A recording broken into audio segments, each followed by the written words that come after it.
Besties, I'm pumped. Today's gonna be a great day.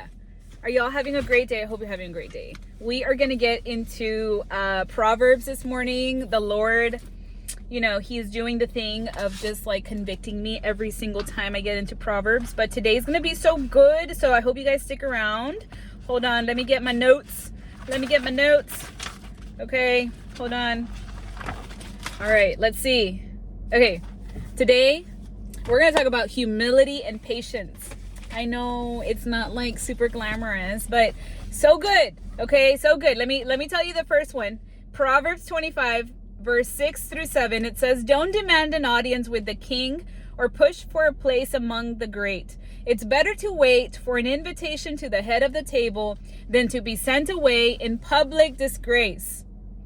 How do we position ourselves? When we're in rooms, when there's opportunities in ministry, in business, in relationships, how are you positioning yourself? I feel like God is telling us here, don't push your way to the front. Let me be the one to call you higher when the time is right. Guys, y'all know, I like to be super honest with you guys, but I'm a human being like everybody else, okay? And there's times when my own selfish ambition can get ahead of me, and I'm like, okay, let me go, let me do this, let me do that.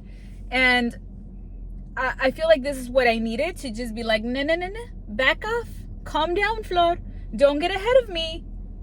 You don't have to push your way through. When the time is right, I will make it happen.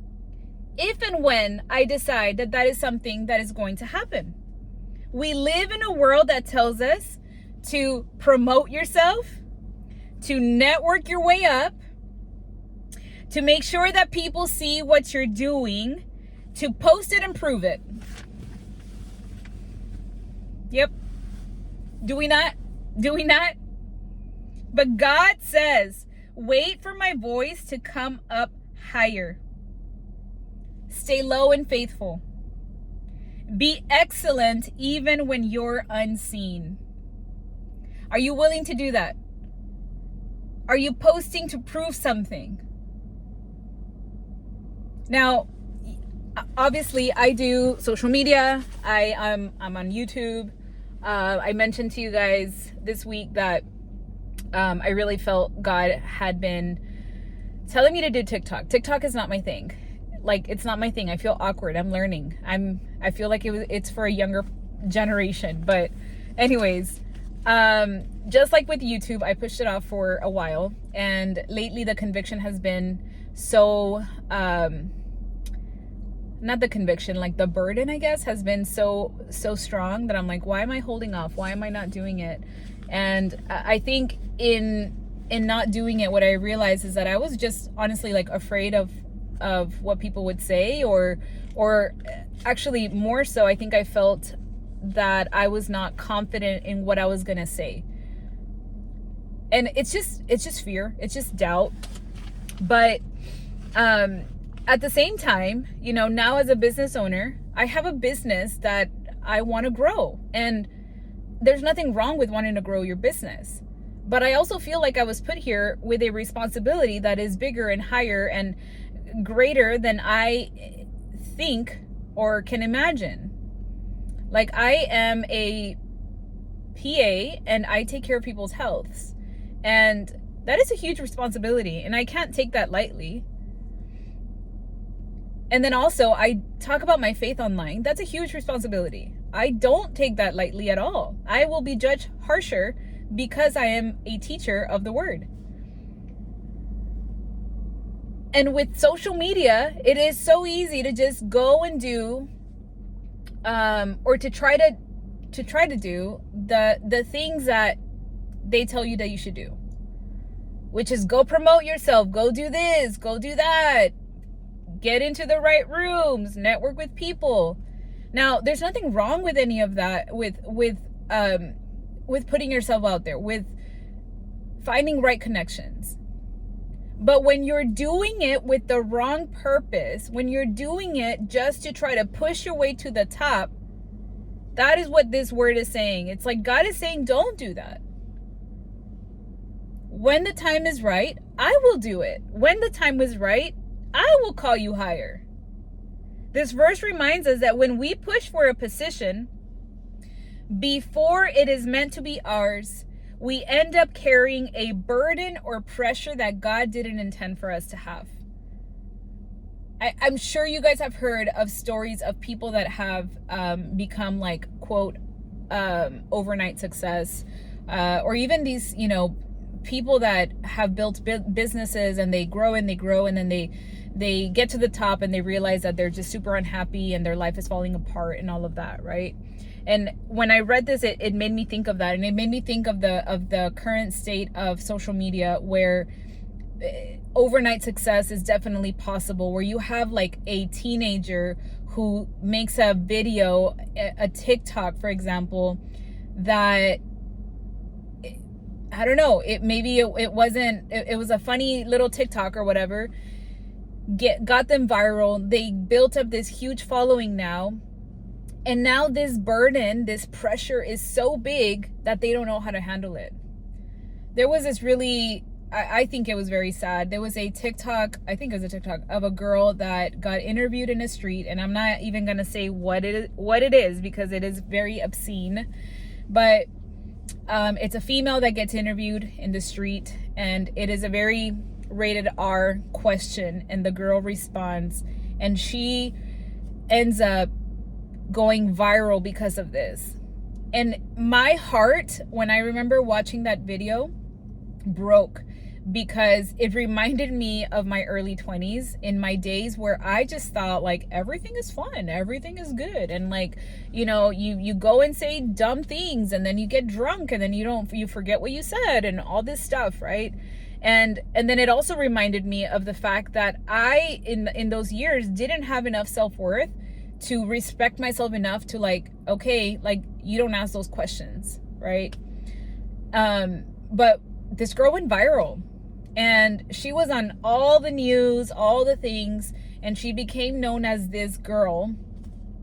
And she has now done like a bunch of other things. I think she has like a podcast and all this stuff. But how she got there, to me, is like, man, that's a big weight to carry. That's a lot to carry. And this verse reminds us, like, if you really try to push your way through, you could end up growing your business, for example, to some multi-million-dollar thing. But then how will you steward the financial resources that the Lord has given you? Will you be able to handle that? Me in my little season of growing a business, I remember the days when I wanted it to be big. I wanted to go all in, go and do the big thing, get the fancy place. And when the Lord closed that door, I remember thinking like, why, Lord, why even bring me here if you were going to close this door? And now, it's been a month of me being open, and I am subleasing out of a clinic. I rent out basically 3 rooms, and I see patients on Thursdays and Fridays only as I build my business. Humbling. But you know what? The Lord will bless small beginnings.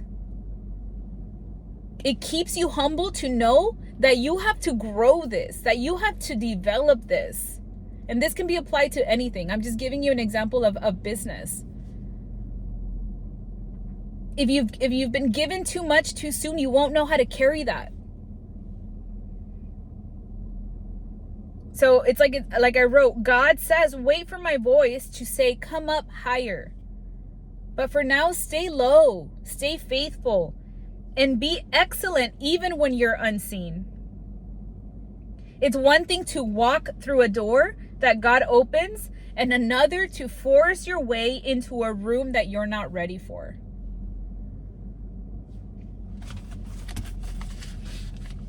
Sometimes the best thing that God can do, like with the example of me not being able to do this big and grand thing, Sometimes the best thing that God can do is to hold us back, because he's still building our character that is necessary for that calling.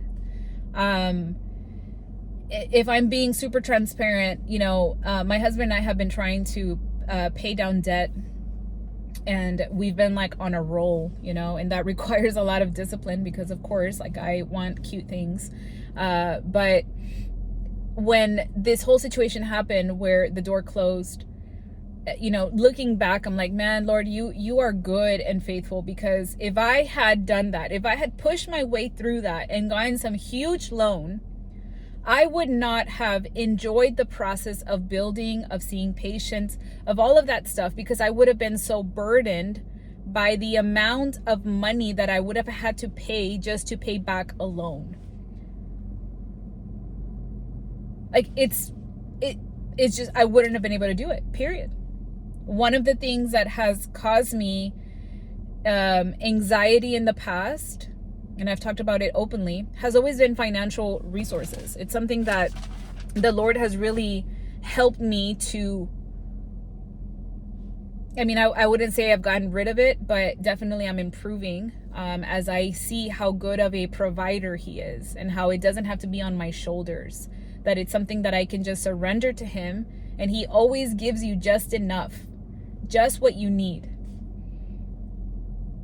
So don't panic, don't feel overlooked, and don't be bitter when you're working behind the scenes, because in God's kingdom, the way up is down. The humble will be lifted in due season.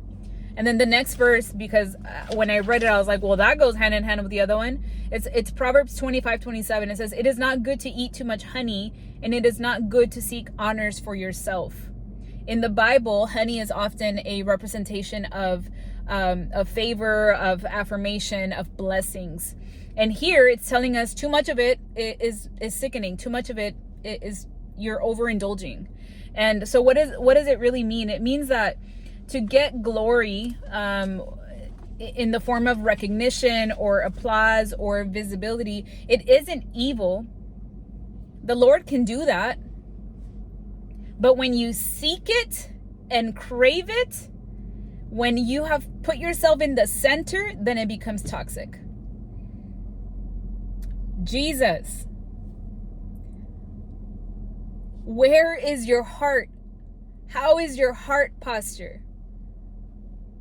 The whatever it is that you're doing in your life, are you doing it for the applause? Are you doing it for the affirmation? Are you doing it for the status? Are you doing it for the title? Are you doing it for the money? Are you doing it for selfish, toxic reasons? Or are you doing it unto the Lord to serve, to obey? Ask yourself that. Seeking your own spotlight can feel sweet for a moment, but it will lead to burnout and pride. Pride is so sneaky. Pride comes in and just steals away the things that the Lord is trying to give you as a blessing. Don't let pride come in. Don't let it come in, because it will take away so many things. And you'll be too blind to see it because of your own pride. I feel like these two verses remind us to trust God and his timing to promote you or elevate you or give you the financial or the whatever resources that you may be looking for or wanting or needing. Don't get bitter when you're trying to work behind the scenes. Just do the work and do it with excellence. Ask yourself today if you're working to get honor or if you're serving with joy.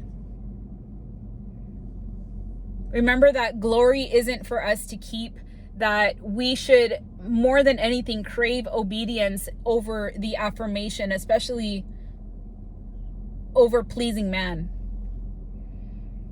And lastly, don't get addicted to being seen or celebrated. I'm putting myself in this population, but this is for anybody that does anything on social media.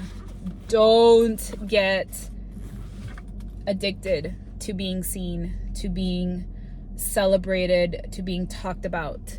I mean, for a reason, you know, I had to go on a social media fast at one point because it just can be so damaging to your mind if you're not careful with it. And so I needed to hear this. I needed to be reminded of this.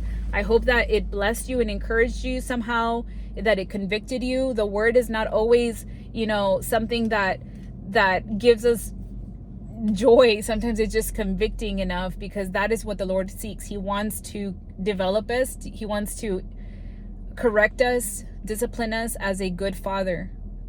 I hope that you guys have an amazing day. We'll see you all tomorrow. Bye.